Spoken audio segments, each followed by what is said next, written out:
This neckline almost changed the entire sweater and the sleeve. That one forced me to rethink my construction and plans. Both problems came from small decisions, not big mistakes. I chose a thinner yarn for the neckline, expecting a cleaner finish and nice contrast. In theory, that usually works, and I was aware that I would have to adjust the stitch count. But both yarns behaved very differently than predicted. Finding the right pickup rate took more trial and error than foreseen. Too many stitches and everything collapsed, too few and the neckline pulled the whole sweater upwards, and latter is exactly what happened at first. What made this especially tricky was the elasticity of the yarn. It looked nice and stable on the needles, but changed completely once it was worn. That made it hard to trust what I was seeing while knitting. Redoing the neckline wasn't about perfection. It was about understanding how much structure the sweater actually needs, and which pickup rate would work. That's something I'll definitely carry into future projects. I ended up picking up 2 stitches out of 1, so doubling them, which works out great number-wise. But I'm still not 100% sure, as lying flat it looks like I have too much now. But I will leave it for the moment and revisit the neckline after blocking. Looking back, I underestimated how much working with 2 totally different yarns would pose a challenge.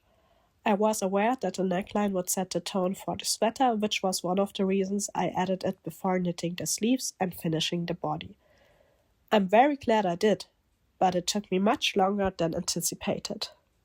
When I planned the body, I thought creating fewer stitches for the sleeve would give a cleaner silhouette, and I was afraid of too much fabric around the arms. And visually, it worked when I tried it on. I know I had some concerns about the armhole depth, but those were more about the body and less about the sleeves. Couldn't have predicted how wrong I was. While knitting, the fabric told a different story. This bouclé is elastic in a way that doesn't always show immediately. It stretches and clings rather than draping away from the body. That creates a very specific look, which you have to actively choose, and I wasn't aware of at first. While it felt fine and not too restricting, it looked more like a bandage than a sleeve. Not quite the look I was going for. And so, I had to frock the sleeve and start over. As I didn't want to redo the work I had done on the body since splitting for the sleeves, I tried to pick up some extra stitches at the armhole to make up for it. And luckily, that worked well enough.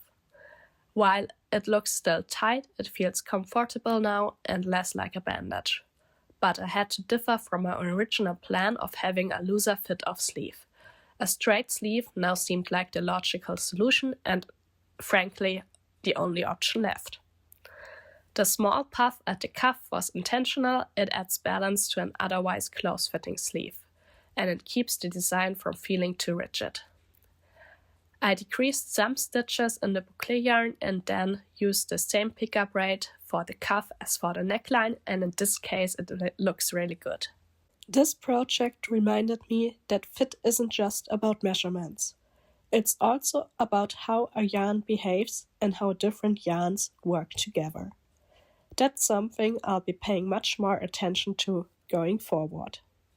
With the second sleeve and the body still ahead, nothing is final yet. I may still revisit the neckline.